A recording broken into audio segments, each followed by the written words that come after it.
Bem, vamos começar a segunda temporada do podcast. O formato da segunda temporada vai ser diferente. Vamos ao sítio do convidado. Neste caso, o convidado é a doutora Marta Massado e estamos aqui no Hospital Santa Maria. Agora vou fazer o seguinte, eu vou pegar na câmara e vou-vos dizer uma coisa e quero ver a vossa reação. Então, basicamente, aí não se podem esconder. Mas o que é que foi? Basicamente, a Marta Massada disse uma coisa que... Estava aqui a tentar. Nós vamos ter que vestir o fato da roupa do bloco operatório e vamos ter que estar de touca a gravar o podcast. Não é que eu vou falar. Estás a gozar? Pois. Não, ela basicamente disse que vamos ter que entrar com esse fato, com essa roupa e com a touca, mas que depois vamos para um sítio em que supostamente podemos tirar a touca, mas temos que estar com o fato obrigatório. Por que é que não disseste logo isso? Malta, como já viram, esta segunda temporada vai ter uma dificuldade acrescida. Vamos ao sítio do convidado e para a Joana vai ser ainda mais difícil porque vai ter que ser ela a fazer o cenário e não sabe o que é que vai estar à espera. E para montar as câmaras, a logística, vai ter a dificuldade. Eu só queria dizer se tem responsabilizo por isso. Estamos aqui no bloco operatório do Hospital Santa Maria Porto. Porque este local é bastante emblemático para a doutora? Ora bem, este é o meu local de trabalho e eu às vezes até gosto de fazer um paralelismo que é, a coisa que eu mais gostava de fazer era jogar e isto é o que eu tenho mais parecido com aquilo que eu mais gostava de fazer, que era entrar em campo. É aqui que eu entro em campo, semanalmente. Porque tem muita adrenalina dentro que aquilo pode ser um jogo? Tem alguma adrenalina, tem alguma responsabilidade, tem algum rendimento, tem alguma necessidade com lidar com emoções, com resolver problemas, tem algumas parecenças. Ponto. Principalmente a responsabilidade, não é? Sim. Então ao fim existe sempre um festejo, é como se fosse um golo, ok. Não há um festejo, mas é curioso que se fale nisso porque normalmente cada equipa tem a sua forma de atuar. Muitas vezes há um colega meu que me chama o Pitbull. Porque eu dentro da sala não gosto que se fale muito, que se tenha conversas paralelas, portanto normalmente há um silêncio e olhando para trás e fazendo esse paralelismo é um bocadinho parecido como eu era um bocadinho antes de entrar em campo, estávamos focadas, não havia conversas paralelas e estávamos ali com um único propósito. Quando se está a fechar a ferida, a malta começa a dispersar mesmo. Começa a relaxar um bocadinho. Começa a festejar, já está a ganhar. Não há um festejo, não há um grito, mas havia um enfermeiro cá que entretanto saiu, que está no Algarve, que no final punha música, e punhamos sempre a mesma música, que era aquela música do Bon Jovi, Like a Prayer, e era a nossa, agora já não temos feito isso, mas era o nosso festejo, ou seja, há um bocadinho, voltando a essa analogia, há um bocadinho isso, nós estamos numa altura que estamos extremamente concentrados, quando as coisas estão no final, começa-se a relaxar um bocadinho. Não há grito, mas é quase como se fosse, mas é uma boa ideia. Realmente faz sentido que se uma equipa, ou estava-me a contar que era uma equipa aqui de 8 ou 9 pessoas, e realmente tem que estar tudo em sintonia para correr bem a cirurgia. Sim, isto é como se fosse uma equipa mesmo. Não é como se fosse, é mesmo, é uma coisa que muitas vezes não se vê porque a pessoa que cá está esteve comigo numa consulta e quase que só me conhece a mim, mas ao fim e ao cabo não há forma de atuar sem ser nesta equipa. Isto é um sítio onde não pode haver erros, obviamente que não há nenhum lado no mundo em que não haja, mas tem que haver esta coordenação toda, nós somos blocos de dominó, portanto temos que estar todos mesmo em sintonia. Nós funcionamos usualmente com 2 ou 3 cirurgiões, um anestesista, 2 enfermeiros e instrumentistas que fazem parte da equipa sempre fixa e depois os enfermeiros que circulam. E não há ninguém menos importante nesta Então devia estar aqui a equipa toda. Pois devia. E devíamos treinar um grito. Mas só por curiosidade, então, toda a equipa geralmente é a mesma? Há alguma alternância de lugares? Não? Normalmente a minha equipa é sempre a mesma. Funcionamos sempre, normalmente, eu, o meu pai e a doutora Sara Diniz, ortopedistas, depois temos o Dr. Carlos Mexedo, que é o nosso anestesista, temos 2 enfermeiros, o enfermeiro João e a enfermeira Joana, que são os nossos instrumentistas e que, por exemplo, o papel deles é importantíssimo porque muitas vezes eu já nem falo para eles. Uma pessoa está a olhar para onde está a olhar e está-nos a chegar uma coisa à mão que está na nossa mão quase antes de nós percebermos que precisamos dela. E isto é mesmo importante, não é? As coisas correm de forma automática, sendo que este automatismo é um sinónimo de competência, não é? Quando nós estamos a funcionar, é quase como no desporto, outra vez a comparação. O gesto está em automático, o que nos permite quase divergir a atenção para outros focos. E isto faz com que as coisas funcionem de forma muito sistemática e muito organizada. E depois, é uma equipa em que os feitios, digamos assim, se coadunam muito uns com os outros. Não pensamos da mesma forma, mas conhecemos-nos bem, portanto acaba por ser uma família. Já é a sua equipa há muito tempo, então é quase a equipa que ganha, não mexe. A equipa que ganha não mexe. Estamos sempre abertos a entradas, a novas contratações, mas tem que ser alguém muito valioso já não entrar assim. Já tem. E dentro deste processo com o utente, pensando que há uma primeira intervenção, uma parte de uma consulta, quando é que o médico realmente decide operar? É uma última intervenção ou muitas vezes passa como uma primeira intervenção? Há as duas situações, não é? Obviamente que nós temos que pensar sempre na cirurgia não como um problema, mas como uma solução. Portanto, ela tem que ser sempre a solução para um problema e a melhor solução para um problema. Ora, muitas vezes a cirurgia não é a melhor solução para um problema. Eu tinha um professor que me ensinou uma das coisas mais valiosas, que é mais difícil saber quando não operar do que quando operar. E isto muitas vezes é complicado porque nós somos ortopedistas e quase que temos um viés de avaliação, não é? Porque eu sou ensinada a operar. Uma grande parte da minha formação foi nas técnicas e no diagnóstico cirúrgico. Muitas vezes nós temos que tentar sair muito deste nosso viés e perceber quando é que não é necessária a nossa intervenção cirúrgica. Não é o mais simples, mas eu gosto, e acho que é assim que se deve ser, de ver a cirurgia como a última das opções. Mas muitas vezes as pessoas sentam-se na cadeira e a cirurgia é logo a primeira coisa apresentada. Há algumas situações em que tem que ser. Não vê a cirurgia como um recurso, ser tipo um comprimido para o utente de milagroso? Ele está com dores, eu estou cheio de dores. Chega ao médico e quer ser logo operado. Os utentes não acham isto como se fosse um comprimido de fazer a cirurgia para aliviar a dor logo? Em determinadas situações, sim. Muitas vezes há pessoas que sofrem de forma crónica e querem uma solução qualquer seja ela. Muitas vezes até se lhes oferecêssemos uma cirurgia, eles não veem como uma cirurgia, nem como um dano, nem como uma agressão. Eles veem como uma solução para um problema. O problema, por outro lado, é que nós muitas vezes isso não é a solução. Não é? Depende do que é que estamos a falar. Se vamos a falar de uma fratura com desvio, certo? Aqui em questão risco-benefício nós temos mesmo que oferecer um procedimento cirúrgico. Quando estamos a falar de uma dor que tem às vezes componente multifatorial, a cirurgia pode até agravar essa situação. Exatamente. Até porque se calhar se estivermos a falar mesmo propriamente de atletas, muitas vezes a cirurgia também vai ter uma influência bastante grande na parte económica do atleta, não é? Pensando num atleta de alto rendimento que simplesmente tem uma cirurgia, ele já está a assumir que vai ter ali um processo de recuperação. Às vezes o que acontece é que antes disso há uma lesão, não é? E a lesão por si é que se envolve uma cirurgia é uma lesão grave e que vai ter essas consequências económicas, emocionais, no rendimento, mesmo no rendimento da própria equipa ou da instituição onde ele está inserido. Mas nesse contexto o problema não é a cirurgia, o problema é o que aconteceu antes, é a lesão que a causou. Agora, se a cirurgia for evitável, melhor, mas isso quer dizer que a lesão permite haver outro tipo de tratamento e que esse tratamento pode ser tão eficaz ou mais do que um procedimento que é invasivo, porque nós nunca nos podemos esquecer que uma cirurgia envolve invasão, envolve risco, envolve um procedimento anestésico, envolve complicações, envolve, se for uma cirurgia musculoesquelética, alguma inibição secundária, alguma necessidade de recuperar não só da lesão, mas do processo invasivo da cirurgia em si.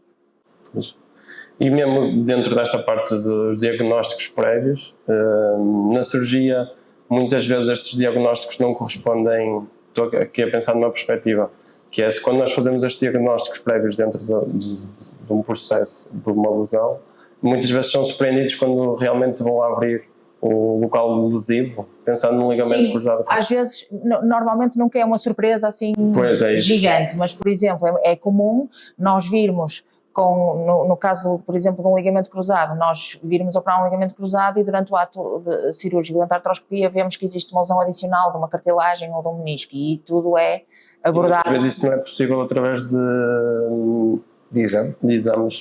Os exames, como tudo na vida, infelizmente, não são 100% infalíveis.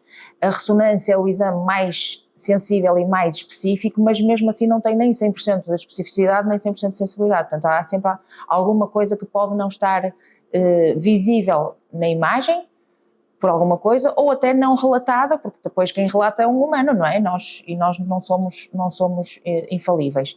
A artroscopia, o ato de entrar numa articulação, é uma técnica mini-invasiva em que nós utilizamos um sistema de câmara, permite-nos ter uma visão de toda a articulação. Portanto, a primeira abordagem é sempre uma abordagem diagnóstica, ou seja, é uma coisa sistematizada. Vamos aos compartimentos, primeiro antes de começar, imagina, falámos do ligamento cruzado anterior, nós não chegamos e vamos para o ligamento, nós normalmente vamos fazer uma abordagem sistematizada de todos os compartimentos, exatamente para ter a certeza absoluta que está tudo bem à volta. Muitas vezes há uma lesão zeca no menisco que não foi diagnosticada, uma lesão de cartilagem que não estava descrita no relatório e isso é abordado ao mesmo tempo. E mexem aí, imagina que estão a avaliar, estão a ver ligamentos, vão às tais caixinhas e mexem e alteram as coisas? Não. Ou era isso? Não se mexe. É que Fez-me lembrar o meu irmão que desmontava os carros, desmontava os legos e depois ficavam sempre peças de fora e ele dizia sempre, isto não serve para nada, faz falta. É isso, não é? Eu estava a pensar nisso, como é que faziam essa parte. Não, então qualquer dia convido-vos a vir cá num dia em que estejam as coisas a funcionar de forma normal. Eu gosto muito de anatomia e leio e estudo sobre isso, mas acho que ver especificamente dá muito bem. Aguentavam, eu às vezes convido os alunos da Faculdade de Desporto e eles vêm e aguentam bem. Uma cirurgia artroscópica é uma cirurgia que não envolve aquelas coisas mais sensíveis para o não habituado do sangue, é uma coisa muito limpa, em que nós vemos numa câmara, uma bolinha, e em que se vê o joelho branquinho. Então nós entramos, imagina, debaixo da rótula e nós vemos a rótula em cima, o fémur em baixo. Espreitou, não mexe nada, não se tira nada do sítio, porque cria-se um espaço e aquilo anda nesse espaço sem só, como se fosse, imagina um drone que anda aqui a espreitar nos compartimentos sem tocar em nada. É assim que isto funciona. Ao ver, não se estraga. Não se estraga nada lá. Tendo este papel um pouco defensora do exercício físico, toda a gente acaba por conhecer já, e também tendo a responsabilidade de muitas vezes ter que dizer ao próprio atleta que vai ter que ser submetido a uma cirurgia, fica difícil muitas vezes comunicar ao atleta, neste caso ao utente, a dizer que vai ter que abdicar do exercício físico ou de alguma parte mais direcionada com a parte desportiva do atleta, pensando que isso também pode ter algumas repercussões psicológicas no atleta. É muito difícil. É o que eu faço no dia a dia. E então tenho uma estratégia que é ser o mais dura possível, portanto não há rodeios, vais ser operado e vais parar 10 meses. É a primeira coisa que eu digo. Portanto, dou a notícia assim de forma franca e assim em choque, e a seguir tenho que dizer, a seguir vamos explicar, e a seguir digo, estamos juntos, isto é um processo difícil, vamos sair daqui mais fortes, não há outra forma de lidar com isto. Pois, porque acredito que realmente seja um papel mesmo difícil passar essa... Aqueles miúdos, o que eles mais gostam de fazer é jogar voleibol, handball, futebol, é o que eles mais gostam de fazer, e nós vamos lhes tirar isso durante um período longo. E para além de lhes tirarmos isso, vamos obrigá-los, muitas vezes nestas idades muito precoces, a ter um compromisso, uma resiliência, que eles ainda nem sequer de maturidade têm para isso. É o maior obstáculo das vidas deles. E não é simples. Isso faz, às vezes, o facto de eu me pôr no lugar deles, até me cria um ligeiro desconforto, que é, eu fico sempre a pensar, e se fosse eu? Ou e se fosse o meu filho? Eu faço sempre este processo antes de propor um processo cirúrgico, e muitas vezes uma pessoa, quem está desse lado pensa assim, mas isso é fixe, isso é bom, eu gostava que a pessoa que me estava a propor uma cirurgia fizesse isso, mas às vezes custa-me, porque parece que eu às vezes na minha própria cabeça não estou a ser objetiva, porque eu tenho que ser objetiva, não é? E eu tenho que dizer ou é ou não é, e então eu tenho que fazer este tipo de raciocínio muito rápido para ponderar se de facto o tratamento sem a cirurgia poderia ser uma opção de sucesso, porque é sempre uma opção, o que nós queremos é que tenha sucesso. Infelizmente, neste caso destas lesões de que temos falado, que têm sido endémicas na nossa população jovem, do cruzado anterior, não há grande opção. Uma coisa é estarmos a falar de um atleta veterano que já tem um comportamento motor, já tem as manhas, já se sabe proteger, outra coisa estamos a falar de um miúdo com 14 anos que ainda está nos inícios deste desenvolvimento neuromotor e eu estar-lhe a pedir para ele jogar e para driblar, para desacelerar sem cruzado anterior. Portanto, aí não tem mesmo que ser objetivo. Qual é que é o motivo de haver agora assim tantas lesões? Estava a dizer que está a receber, tipo, ultimamente, dos jovens, muitas lesões de joelhos, então qual é tem havido a literatura explicação? E aliás, mesmo as notícias, ainda no outro dia veio uma notícia que dizia que o Real Madrid tem uma lesão do cruzado anterior cada mês e meio. Pois é, pois foi. Tem havido muita, obviamente que isto também faz um bocadinho de atenção seletiva, como tem havido muitas, nós também estamos mais atentas e achamos que há imensas, mas a verdade é que mesmo a literatura tem descrito que tem havido mais lesões no joelho. Isto não há uma resposta, as variáveis são imensas e é multifatorial. Muito disto poderá ter a ver com o facto de nós estarmos a especializar muito em miúdos que não têm as habilidades básicas bem estruturadas. Pois. E isto parece-me a mim um problema grave da saúde pública, é nós estarmos a pôr os nossos meninos a ser ultra craques no futebol ou no handball ou no basquete, quando na parte do comportamento motor existem falácias e falhas importantes. E depois temos um problema, é que isto ou se trabalha até aos 11, 12 anos, ou a seguir já vamos um bocadinho tarde. E às vezes o facto de estarmos a ultrapassar isto, quer seja porque o investimento na educação física não é espetacular, quer seja porque os nossos meninos estão mais sedentários porque a carga letiva é altíssima, quer seja porque nós não temos tanto tempo para brincar com eles, quer seja porque a rua não seja tanta opção, quer seja porque os ecrãs neste momento são uma presença forte na vida deles, isto faz com que estejam a existir estas falhas importantes na base. E depois nós vamos querer prevenir lesões nos miúdos de 20, 30 anos e se calhar já não, o trabalho já deve ter sido feito atrás. Depois a própria exigência, muitas vezes desportiva, acaba por ser muito precoce, não é? Estamos a assumir. A exigência é muito maior, não é? Neste momento nós temos um conhecimento completamente diferente do treino, a metodologia é melhor, portanto os miúdos neste momento nós temos iniciados infantis a treinar de forma muito eficiente e muito eficaz, com treinadores que sabem imenso. Antigamente, o facto de termos treinadores menos versados até podia ser útil neste contexto, digo eu, porque era uma coisa mais lúdica, mais transversal, brinquem para aí com a bola, brinquem para aí com a bola, não sei o quê, pronto, e isto dava-nos algumas competências. Neste momento nós temos pessoas muito competentes e miúdos com objetivos muito, muito precisos, não é? E isto começa em idades muito precoces, isto não é uma crítica, acho que até é bom que assim seja em termos de desenvolvimento desportivo. O problema é que nós não podemos esquecer o que está para trás. E o que está para trás, nós podemos olhar para a educação física, mas a educação física seria da responsabilidade da escola. E isto não é só da responsabilidade da escola, é da responsabilidade das famílias, é da responsabilidade, tem uma responsabilidade política forte, tem uma responsabilidade de toda a sociedade. Pois, exatamente. Sim, é que aqui também entra a parte do ensino, que também os alunos hoje em dia entram na escola, é uma subcarga, como estava a dizer, e bem, de horários imensos, e não têm tempo para sequer fazer uma atividade física, como... E eles têm, só que é sempre em overload, não é? Nós temos no primeiro ciclo, portanto, nas alturas em que estas plasticidades são máximas, nós somos dos países da União Europeia com mais carga horária. E a par, os pais também são dos que têm mais carga laboral. Portanto, depois temos os miúdos no prolongamento, porque eu não posso ir buscá-los às 4h30 da tarde, e a seguir vou correr para o treino e eles vão treinar e eles próprios andam nesta correria. E com trabalhos de casa e tudo, não é? Não é simples. Agora, a mudança tem de ser de base. Não é fácil. É muito fácil nós o tirarmos para os políticos, mas o que eu tento fazer, eu honestamente, e isto é falando só por mim, em minha casa tento ser um bocadinho diferente e não conseguimos ser perfeitos. Pois é isso, eu acho que realmente esse papel acaba por ser um bocadinho também direcionado para os pais, porque acabam por ser as pessoas mais próximas dos filhos e se os pais não cumprirem com esse papel, também os filhos propriamente não vão cumprir, não é? Claro, não será a única solução, mas pelo menos é onde é que eu posso agir? Em minha casa posso. Não é todos os dias que eu consigo chegar, aliás, é raro eu conseguir chegar atempadamente, mas tentar estimular nos tempos em que temos livres, porque reparem, uma pessoa trabalha 10 horas consecutivas, estar a pedir a um pai disponibilidade física e emocional e psicológica para ainda ir brincar com o miúdo é muito complicado. Portanto, isto tinha que haver mudanças a vários níveis. Mas se nós conseguirmos fazer todos um bocadinho, não é? Já não é mau.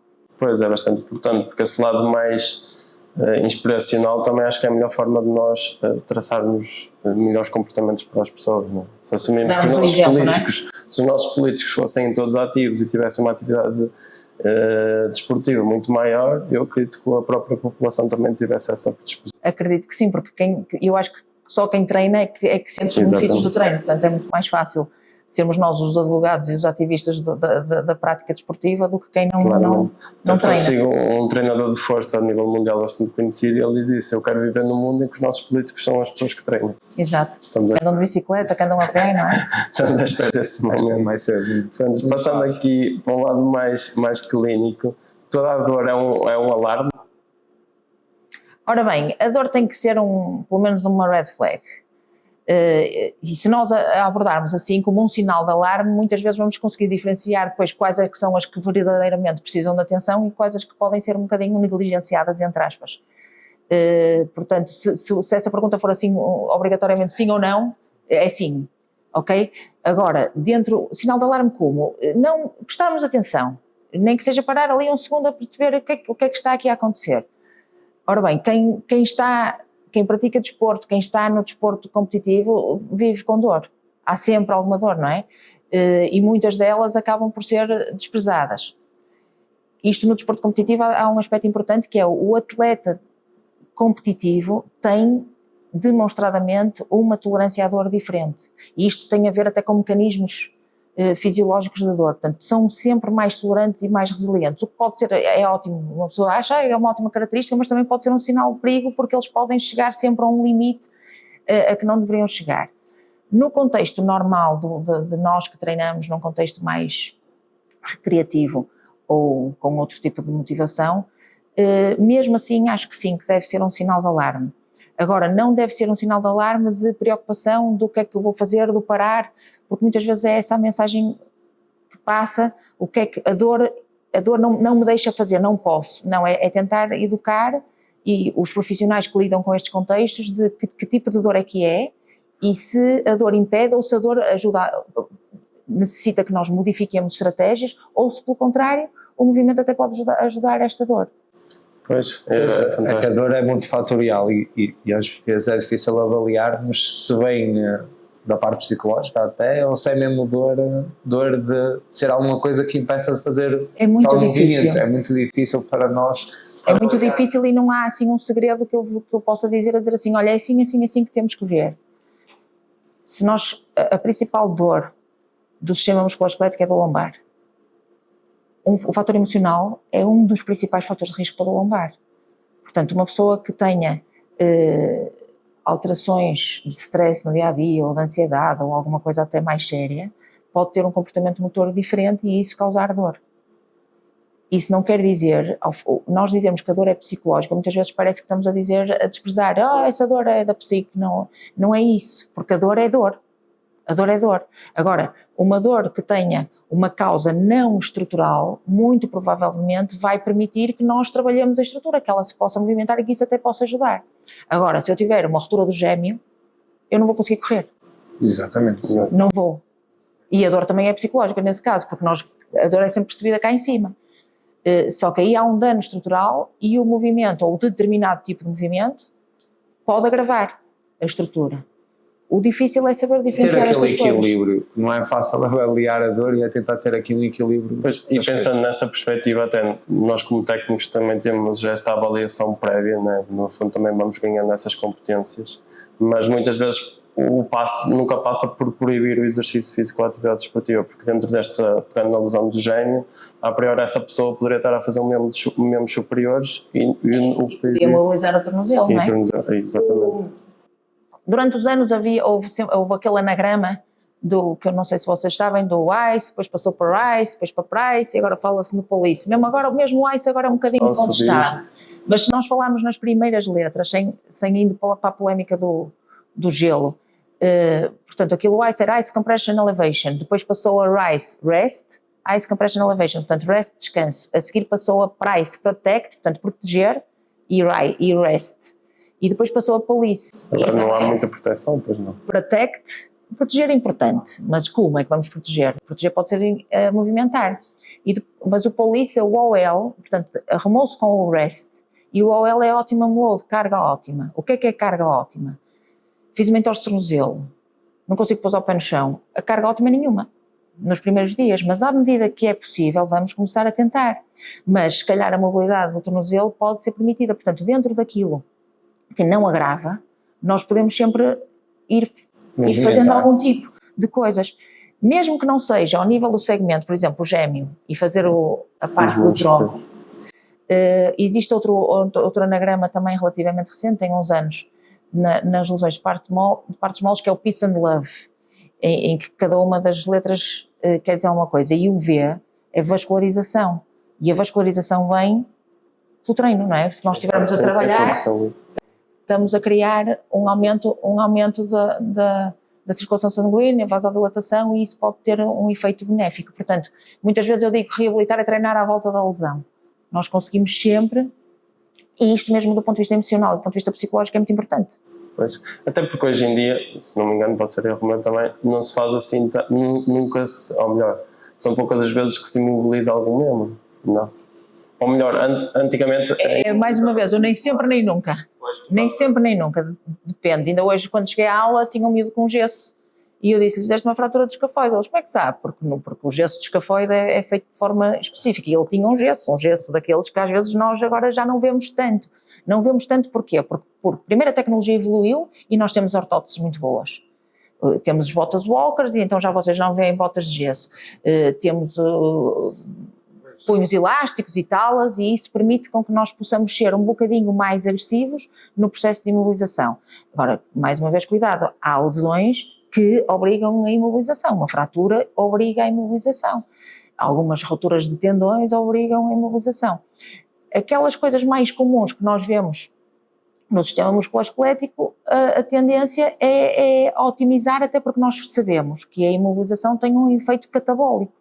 E nós sabemos que existe perda de massa muscular, perda de massa óssea, rigidez articular associada à imobilização. Portanto, sempre que possível, e o sempre que possível não é sempre que possível devemos promover uma recuperação mais ativa. Pois, e mantendo esta conversa também dentro desta parte, eu lembro-me há uns anos atrás ver um podcast da Marta a falar que tinha uma prática desportiva de voleibol, e depois agora tem uma prática desportiva de pádel, e então no fundo o facto de fazer repetidamente X exercício sempre com o movimento com o ombro, os ombros no fundo acaba por ser, não tem um ombro totalmente saudável, mas tem que trabalhar todo o sistema do corpo, porque no fundo o nosso corpo é um sistema e nós temos que trabalhar nesses moldes. Há uns anos atrás, já em tempos de Covid, acho eu. Mas nós já falava de si há muito tempo por causa dessa afirmação. Exatamente, eu gostei muito disso, porque no fundo o facto de ter repetidamente sempre X movimentos, tanto de pádel como de voleibol, os ombros não estão propriamente saudáveis, porque têm inúmeras repetições nesse padrão, mas no fundo está sempre a afirmação que tu me disseste, eu vi uma doutora top, um podcast, estava a falar isto. Já foi muito tempo atrás. O meu ombro é uma história curiosa, porque... e se me permitem agora fazer aqui uma história em paralelo, há uns tempos, pré-Covid, eu fui a um estúdio cá no Porto e tive uma entrevista com um PT que me foi designado. E ele perguntou-me assim, qual é o seu objetivo? E eu disse, não ter dores. Eu estou contente, porque eu achei que era um ótimo objetivo. Achei que era um ótimo, achei que ele sentado desse lado ia ficar mesmo contente por ter uma atleta, uma pseudo-atleta, que queria treinar para não ter dor. E ele ficou assim, olha para mim uns segundos calado e disse assim, mas não quer modular, perder peso, nós costumamos fazer umas fotografias do pré e do pós, e eu fiquei, caraças, isto é exatamente o contrário do que eu esperava que ele ficasse feliz por eu lhe dizer que eu não tinha dor. E eu disse, não, eu tenho um ombro horrível e eu preciso mesmo de treinar, eu detesto treinar, eu tenho que treinar, porque senão eu não consigo. E entretanto... fiz lá uma bioimpedância, umas coisas assim, pesava-me todos os dias e obviamente aquilo passado uns tempos correu mal e até foi o Covid que foi a desculpa para eu trocar de sítio onde treino.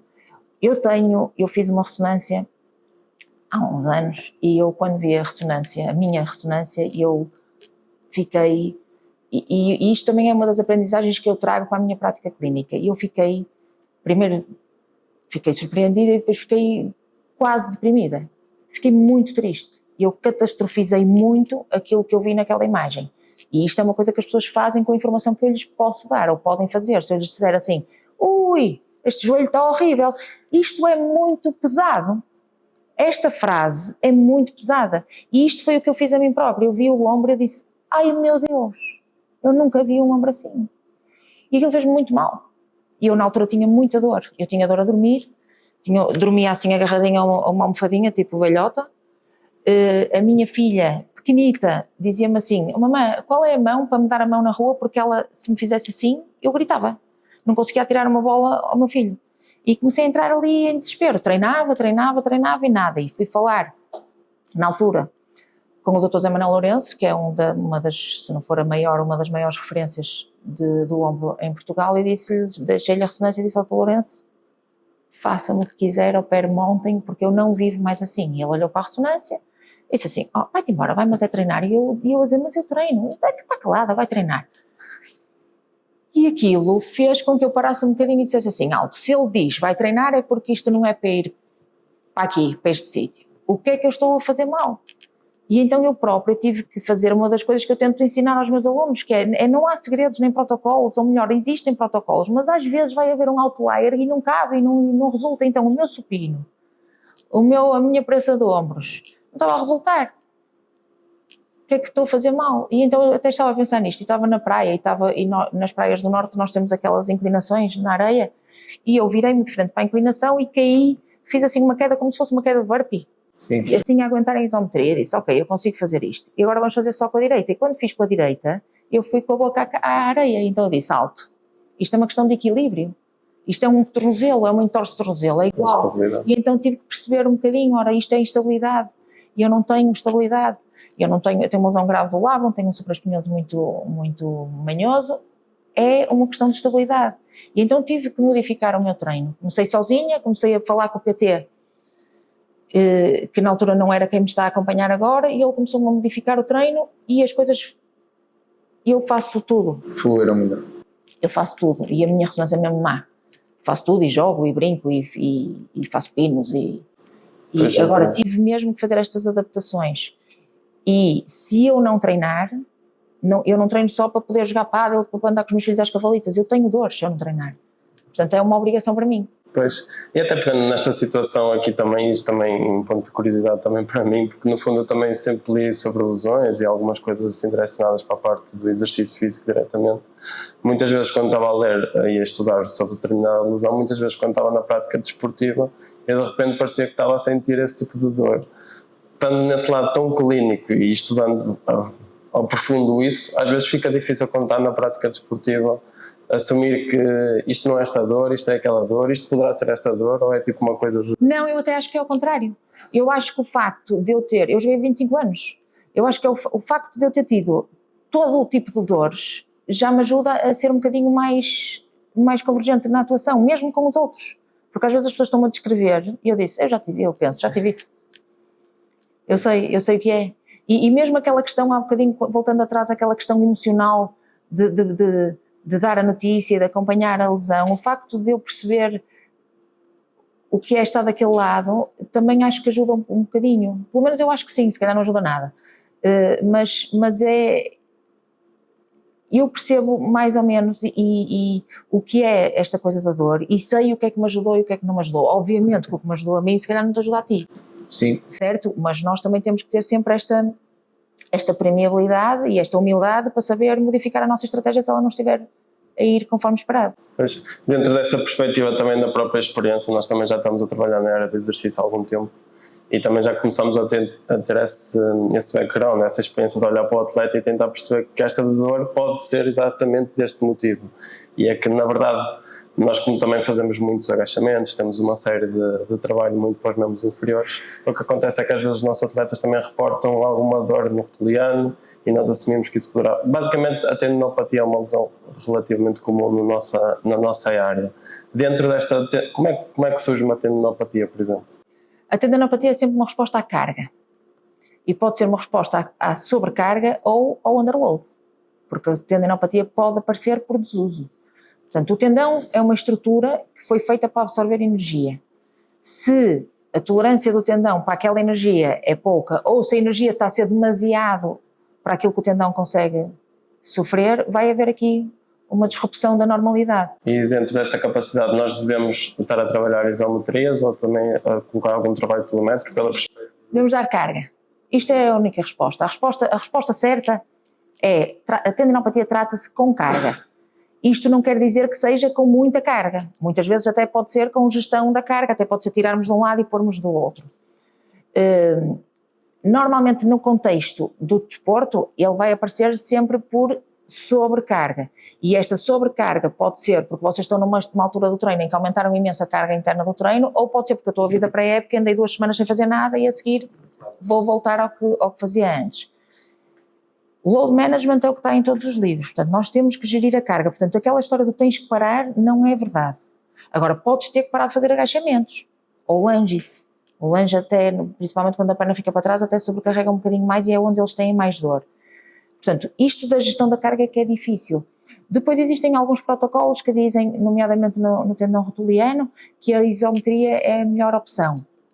Até existe aquele trabalho da Ebony Rio com o Spanish Squat, Sim, em que elas demonstram, ela e a Jill Cook, que é uma das mentes mais sabedoras ao nível do tendão mundial, que o trabalho isométrico vai ter um benefício neural, ou seja, quando nós temos uma dor de origem tendinosa, vamos ter sempre um mecanismo de inibição cortical. Até porque é agudo, basicamente, se fizer algum trabalho isométrico antes de um treino, ele muitas vezes melhoras a própria percepção de esforço durante todo aquele treino. Sim, bem por isso, mas elas até falam dos benefícios cerebrais, ou seja, quando nós temos uma dor tendinosa, vamos ter sempre um mecanismo, sempre ou quase sempre um mecanismo de inibição cortical, isto é, o cérebro, ao perceber, o tendão é um órgão dos sentidos, tem um papel para o proprioceptor muito importante. Ao perceber que existe ali uma alteração qualquer, dá uma informação diferente e o nosso cérebro não produz força da mesma forma. Vai haver uma inibição, nem que seja só de alguns fascículos. E então isto depois é uma pescadinha de rabo na boca. Ora, o que elas demonstraram com o trabalho do Spanish Squat é que a inibição cortical pode ficar diminuída, pode haver uma alteração destes mecanismos do córtex cerebral logo nas primeiras semanas, mesmo que vocês ainda não consigam aumentar os níveis de força, já diminuíram a dor por causa destes mecanismos. No entanto, o que a ciência tem demonstrado é que o trabalho isométrico não é, nós antigamente falávamos de um trabalho excêntrico, depois começamos a dizer, atenção que o trabalho excêntrico está a sobrecarregar uma área que está danificada, utiliza menos unidades motoras, pode ser pior, e então começamos a ir, não, concêntrico lento, isométrico. A verdade é que agora cada vez mais se demonstra que qualquer tipo de contração vai ter benefício. O problema vai ser exatamente dosear, e aí é que não vai haver segredos. Qual é a dose certa? O Spanish Squat normalmente é bom porque não produz dor, porque vocês fizerem ali no agachamento isométrico, eles não conseguem estar a fazer aquilo sem grande dor. E muitas vezes a dor tendinosa, ao aquecer, ela melhora, depois vai doer outra vez, vai doer outra vez no dia a seguir. Ao final do treino é que a dor de características tendinosas é mesmo esta, é durante o treino ela melhora e depois vai doer outra vez no dia a seguir. Mas se nós conseguimos ter estas estratégias para trabalhar sem a dor ser um fator de inibição, é o melhor. Existe até um processo longo, digamos, esta própria recuperação, não senti dor nenhuma, é um processo que é longo. E a estrutura muitas vezes continua danificada e já não dói.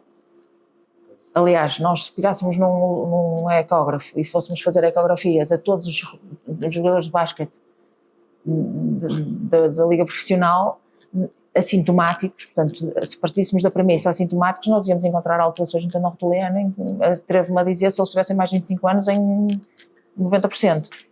Portanto, o dano da estrutura não implica dor. Quando há dor, existe este mecanismo neurofisiológico à volta e nós temos que o reequilibrar. E não é simples. Não é simples exatamente por isto ser um órgão dos sentidos e ter esta influência cortical. Mas o segredo é não tirar carga. Temos que a modificar, muitas vezes geri-la, mas não podemos tirar. E dentro desse processo de reabilitação, muitas vezes podemos utilizar exercícios de cadeia cinética aberta, fechada? Sim. Também houve muita discussão houve uma discussão à volta supostamente disso. aberta. que não se podia fazer cadeia aberta, mesmo nas reabilitações, e afinal pode-se, lá está.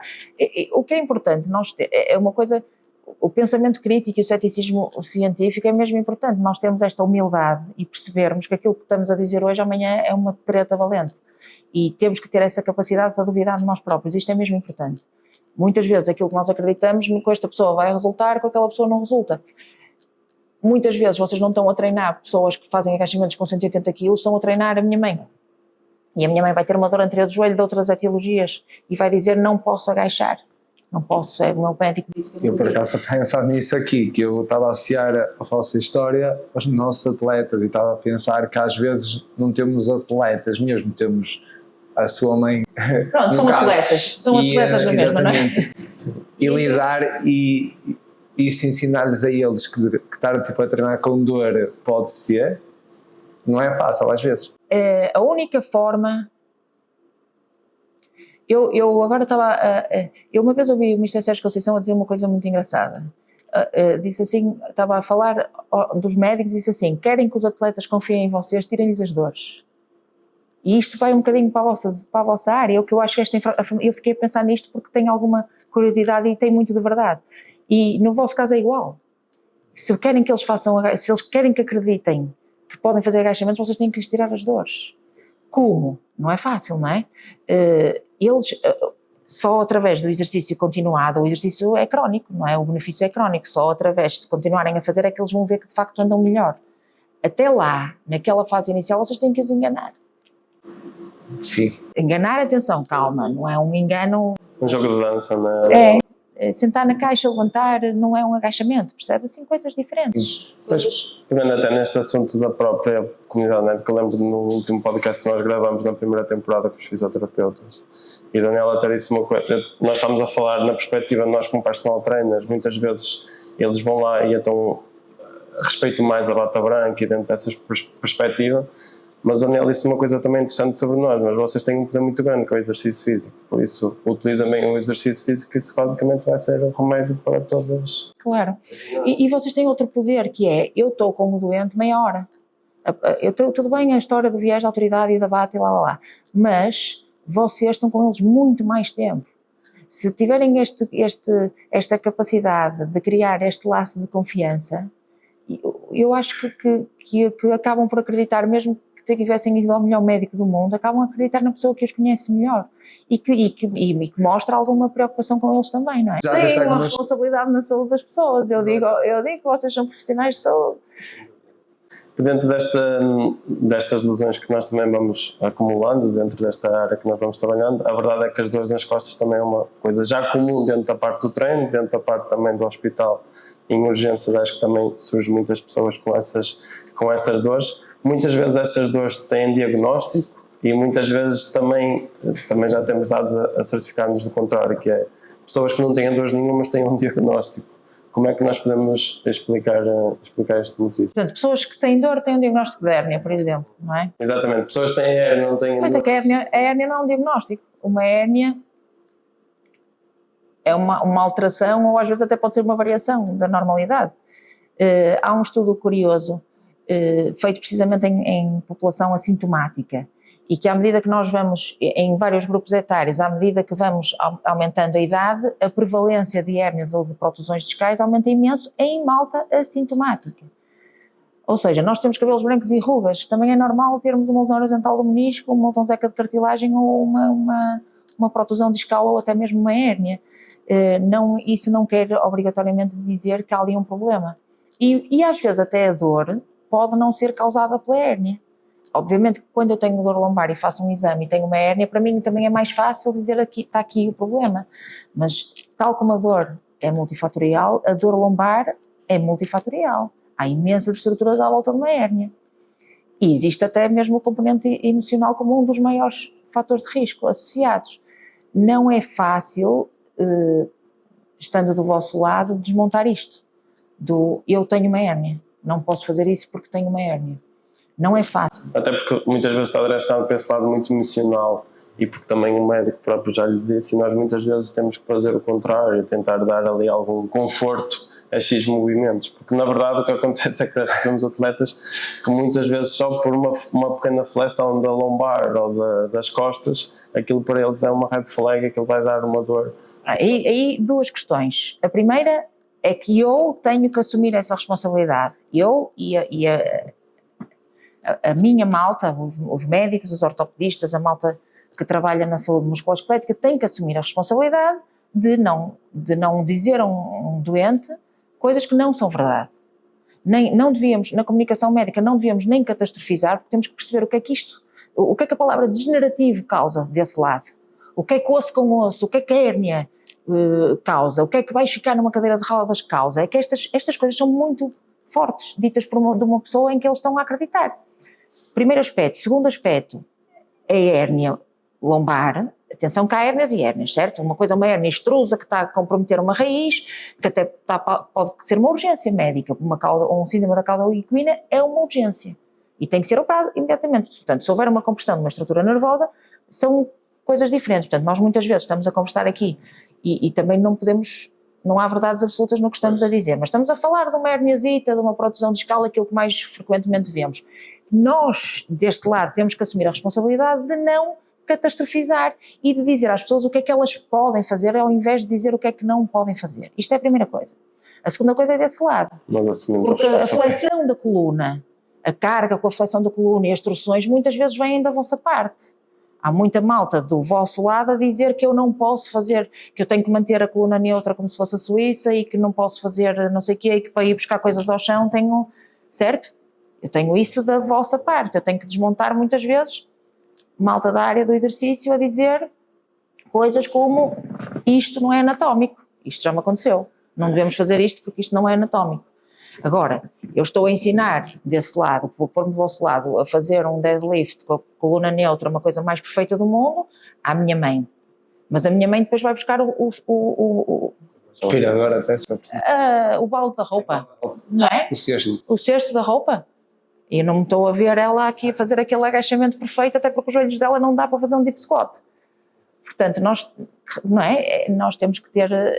Para a resiliência também aos próprios movimentos. Não é? Claro, portanto... Associam também à flexão de lombar ainda aquele medo de que estão a fazer mal às costas.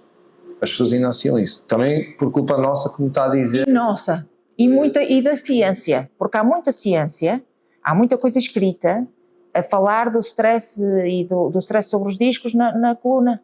Só que depois muitas vezes o problema dos artigos científicos é também isto, e é o tal pensamento crítico. Nós temos que aprender a ler artigos científicos. Muitas vezes nós vamos ao abstract e a parte mais importante é os métodos. Porque se nós estamos a ver artigos que fundamentam que eu não posso fazer um deadlift, por exemplo, sem flexão da coluna, porque aquele artigo mostra, aquele artigo foi feito em condições artificiais, em porcos ou em cadáveres. Certo? E então, como é que eu me vou fundamentar num artigo que foi feito em porcos em condições de flexão máxima da coluna?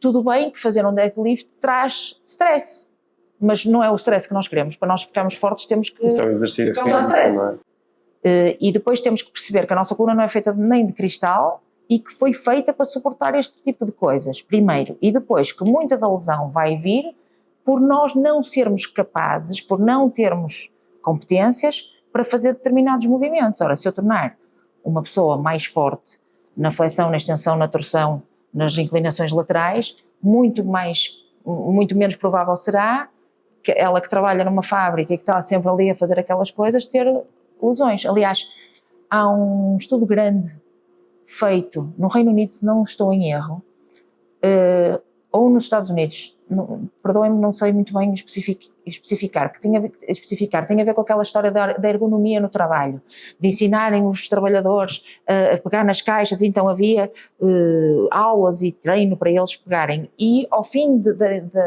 terem feito esta intervenção não houve menos dor lombar. A incidência de dor lombar nos trabalhadores foi a mesma. Pois. E dentro deste modo, nós sabemos que a sarcopenia, que é a perda da massa muscular e a densidade óssea, nós sabemos que está muitas vezes associada a quedas, principalmente com pessoas mais idosas e até mesmo com pouca funcionalidade. Como é que nós podemos, isto é quase a validar aquilo que é o nosso trabalho, mas qual é que poderia ser o processo fundamental para nós fazermos? Pode nem ser validar o vosso trabalho, João, porque as pessoas podem ser ativas sem irem ao vosso ginásio. Sim, também é verdade. A questão é que muitas vezes nós também somos fundamentalistas, dizer, tenho que treinar, tenho que treinar, tenho que treinar, e a pessoa diz, não tenho tempo, não tenho tempo. Não, mas é que é muito fácil treinar, quando eu tenho 25 anos sou influencer, posso ser todo a treinar, não é? Mas se eu trabalho das 8 às 8, tenho 2 filhos e tratar da casa e o marido, não é? As coisas às vezes não são assim tão fáceis e nós temos é que tentar que as pessoas sejam mais ativas. Nós fomos feitos para nos mexermos. Nós todos chegamos à porta das escolas e os carros estão todos parados em cima. Podemos parar 1 ou 2 quarteirões e se calhar aquele bocadinho que eu andei já não é mau. E os miúdos com as mochilas igual, o mesmo paralelismo. Posso não parar à porta do shopping, posso subir escadas em vez de usar o elevador. Portanto, se nós todos fizéssemos isso, nós íamos aumentar pelo menos a taxa metabólica base e diminuir o risco da perda de massa muscular. Não é fácil dizer a uma pessoa, o senhor um dia vai ter isto, porque é como eu digo à minha filha, não comas o chocolate, vais ter dor de barriga. Ela não está com dor de barriga, está ali o chocolate. Eu arrisco, não é? E eles é igual, porque os diabetes não doem, a sarcopenia não dói, a osteoporose não dói, portanto isto... Vai ser longo, vai ser daqui a muito tempo. A sarcopenia é uma coisa principalmente grave nas mulheres. Nós temos um pico de massa óssea, massa muscular ali por volta dos 25 e depois se não investirmos nisto vai ser sempre a cair. Tenho muito aquela conversa depois dos 50 tudo me aparece na consulta, tenho muito esta conversa. E isto é importante até do ponto de vista emocional, porque as pessoas começam-se a sentir mal e começam-se a sentir dependentes e incapazes, e é mau quando uma pessoa quer desapertar o sutiã e não consegue. Depois, o risco de queda, quando nós queremos falar para aqueles políticos que não praticam desporto, nós temos que falar em dinheiro. O risco de queda, e custa muito ao país, as quedas, as fraturas, as complicações das fraturas, os custos indiretos das pessoas que têm que ficar de baixa para cuidar, as unidades de cuidados continuados, isto custa milhões. A osteoporose e a sarcopenia custa milhões. E é assim que nós temos que falar com eles. O risco de queda não vem só da perda de massa muscular, vem da perda das fibras tipo 2. Portanto, às vezes nós também estamos a treinar aquelas aulas da geriatria todos contentes e temos que nos lembrar que também temos que treinar a velocidade. Porque quando nós tropeçamos... É uma reação, é um trabalho de potência, não é? Quase. Se nós formos à net, ao Google, prevenção de quedas, se calhar em português não aparece, mas se formos em inglês, vão-nos aparecer vários planos, e os planos vão todos assentar nisso, na atividade física. Exatamente. Um atleta mais forte é um atleta com menos lesões? Claro. Não quer dizer que tenha menos lesões, mas o risco é muito menor. Um atleta mais forte é um atleta que recupera mais rápido? Um atleta mais forte vai recuperar mais rápido, até porque nós, no processo de reabilitação, o que é que nós queremos? Recuperar níveis de força, recuperar níveis de fitness cardiorrespiratório, não é? Portanto, se ele partir de uma posição basal mais alta, ele vai recuperar mais rápido. Okay. Terá a mobilidade articular um trabalho fundamental? Eu sei que não há prevenção de lesões, mas na mitigação da lesão? Ora bem, eu acho que há prevenção de lesões. Às vezes nós começamos com estas discussões e eu acho que estas discussões são mais semânticas do que... Sim, até porque estamos a falar um atleta mais forte, um atleta com menos lesões, então trabalhar força. Um atleta apto. Eu quando quero um atleta, o que eu quero com o rendimento é a mesma coisa que eu quero na prevenção de lesões. Agora, se vocês me perguntarem assim, olha, este programa cheio de tecnologias, com estas avaliações, com este profiling do atleta é espetacular, opá, não, vamos falhar imenso. Nós vamos falhar imenso. Tudo o que nós fazemos falha, porque a lesão é multifatorial, porque nós não controlamos todos os fatores. Isto não quer dizer que nós não façamos nada para prevenir lesões. Obviamente que o que é fundamental? Os alicerces. É fundamental que ele seja forte, esteja fit, que durma bem, que coma bem, que se hidrate. É fundamental, portanto, não vou saltar etapas, não quero lá saber dos suplementos ou das plataformas de força se ele não tiver um padrão de força, um padrão de sono normal. Portanto, sim, obrigatoriamente temos que balizar por aqui. Depois, a mitigação do risco. Há quem diga, mas isso não é prevenção de lesões, não sei o quê. Estamos a falar de termos, é prevenção de lesões, nós queremos mitigar riscos, da mesma maneira que não dizemos a um miúdo para não usar as caneleiras, não vamos dizer, não vamos fazer isto. certo? Da mesma maneira que parafusamos as balizas ao chão ou que pomos as almofadas à volta dos postes da rede de voleibol, temos que ter atitudes relativamente à prevenção de lesões. Não quer dizer o facto de não resultar, não vai dar. o facto de não resultar, por exemplo, está lá a almofada e há alguém que pode magoar-se na mesma. Portanto, queremos mitigar, queremos diminuir os riscos, portanto, queremos que os comportamentos sejam o mais eficientes possíveis e o menos arriscados possíveis. E quando falamos disto, falamos de tudo o que nós pudermos identificar, até a ansiedade. Tudo o que nós pudermos identificar, vamos tentar trabalhar. Claramente. Júlio, Terminamos. posso finalizar então só? Há bocado estamos a falar de que no fundo os miúdos tinham que ganhar resiliência muito mais cedo e olhando para tanto num processo tanto de recuperação como performance do atleta, também num processo também de funcionalidade das pessoas, acredita que a resiliência para nós atletas, para utentes ou para o que quer que seja, é um ponto fundamental para o atleta recuperar ou o paciente recuperar? Nós temos que ser resilientes em tudo, não é? Há umas pessoas que são mais, umas pessoas que são menos, e também temos que perceber que a resiliência vai mudando consoante o nosso espírito. Eu hoje posso estar cheia de vontade e amanhã posso estar destruída. E não me apetece ir, ou a lesão no dia seguinte bateu-me forte, portanto, obviamente, mas a resiliência acaba por ser um conceito que não é da responsabilidade só do self, não é? Toda a gente que está à volta tem que ajudar a que a pessoa em causa, quer seja num processo de lesão, quer seja num processo de treino para rendimento ou para outro tipo, imaginem, para não ter dor, como eu, para ser ativo, para prevenir queda, o que é que a resiliência acaba por ser o quê? Acaba por ser, termos que ser consistentes naquilo que fazemos, e ser consistente naquilo que fazemos não quer dizer que o façamos sempre com um sorriso gigante na cara. É fazê-lo, tens que fazer e pronto. Fantástico. Da mesma forma que vamos trabalhar todos os dias, não é? Tem que ser obrigatório. Muitas vezes digo isso, que em termos disto da atividade física, nós temos que considerar isto como uma reunião a que não poderíamos falhar. Da mesma maneira que não falho, que não falta à reunião, não posso faltar àquilo. E não precisa de ser um investimento num estúdio, nem todas as pessoas têm as mesmas condições, nem precisa de ser o tempo despendido, mas consigamos fazer estas pequenas adaptações, pôr o carro um bocadinho mais longe, sair uma paragem antes do autocarro, ir a pé buscar os miúdos, enquanto eles estão a treinar, dar 2 voltas, inscrever-me numa aula em simultâneo que eles estão a treinar, umas coisas desse género. Fantástico. Top. Nada a acrescentar. Obrigado. Muito bom. Obrigada eu.